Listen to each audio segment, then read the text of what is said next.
What's up, everybody? Fred Richani, TSC, with some more breaking news in the world of sports, this time in the world of sports and entertainment. WWE has released the following superstars. They have released Arn Anderson, former WWE superstar, who's been a long-time producer for the company since 2001, since the WCW acquisition. Been with the company nearly 20 freaking years, well-liked, well-respected veteran, WWE Hall of Famer, one part of the Four Horsemen, and they released him several days before the Ric Flair birthday celebration. They couldn't even wait for Becky Lynch to take him out and write him off storylines. No, they just released him, which is kind of crazy. Now, from what I understand, he did book a appearance at StarCast, which is affiliated with All Elite Wrestling, but I'm pretty sure Ric Flair did too. And I know Arn Anderson's not Ric Flair, but he is incredibly well-liked and well-respected in that locker room, behind the scenes. And for them to just let him go like that, I don't know. I mean, I know they've hired a lot of different producers. They hired Sanjay Dutt, formerly of TNA, along with Hurricane Shane Helms, who's a friend of mine, and Abyss, Chris Parks. And I'm not saying those guys aren't qualified and great, because they are. They're fantastic guys. But, I mean, they don't make them like they used to with Arn Anderson. And I think you do need some of that old school flavor. But hopefully he'll land on his feet with AEW or Ring of Honor. Also, TJP, he is released. He's been complaining for a while. Don't mind the wind here if it gets in the mics. I'm broadcasting out here in windy New York City today, but breaking news comes and I have to broadcast it. So TJP, the first Cruiserweight champion of the modern era of WWE, has been released. He's been bitching and complaining on Twitter, saying he wrote this material, saying he wrote that material. He's been known to be difficult to work with at times and kind of a complainer backstage, but he is also a well-respected veteran, a great worker, somebody that I think to some extent has always kind of been missing that little something in terms of charisma, but definitely a valuable roster member. But when you think about all the guys that he has signed, right? They recently signed Trevor Lee. They reportedly signed Kushida of New Japan Pro Wrestling, or now formerly NJPW. They signed ACH, signed a number of other people, you know, in the rankings and whatnot. You know, they called up various people from NXT. I mean, there's a lot of talent fluctuating in and out of NXT, 205 Live, Indies, Mexico, Japan, going to WWE and throughout the 3-4 different brands. So TJP complaining, not being used all that much. I guess he was expendable. Tye Dillinger, the long-time WWE superstar in terms of being in and out of developmental since 2006.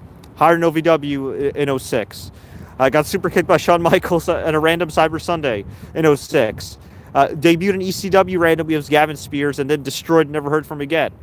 That was like 06, 07, 08, I think. Something like that. Somewhere in that time period. Got released. Came back to WWE, I think, in 2012, 2013 in FCW. Then went through the Performance Center, the whole opening of that. Got over with the Perfect 10 gimmick in NXT. Finally got called up to the main roster. Had a few flashes of brilliance, including a couple of U.S. title shots, including one on pay-per-view against AJ Styles.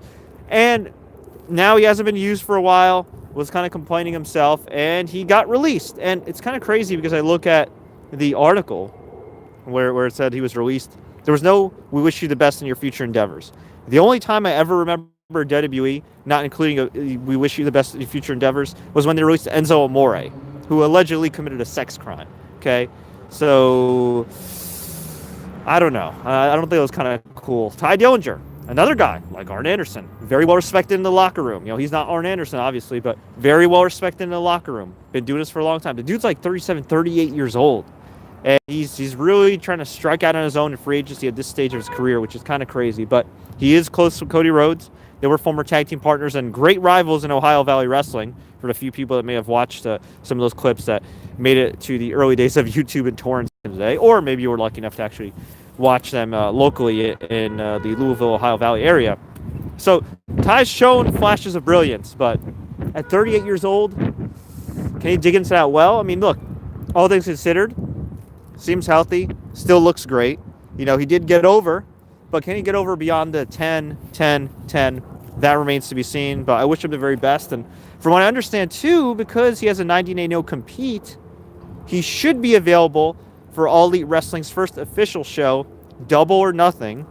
And last time I checked, Cody Rhodes doesn't have an opponent, so that would make sense. But he's also released on a Friday.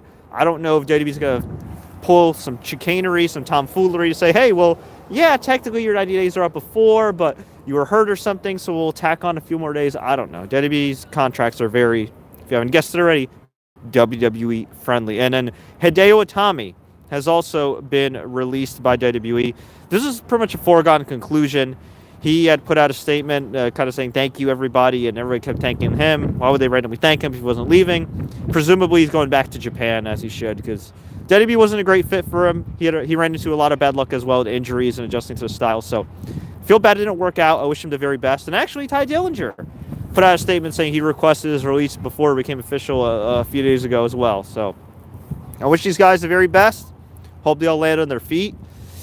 And I'm wondering who's next, because we haven't had this kind of crazy Friday in a long time with WWE.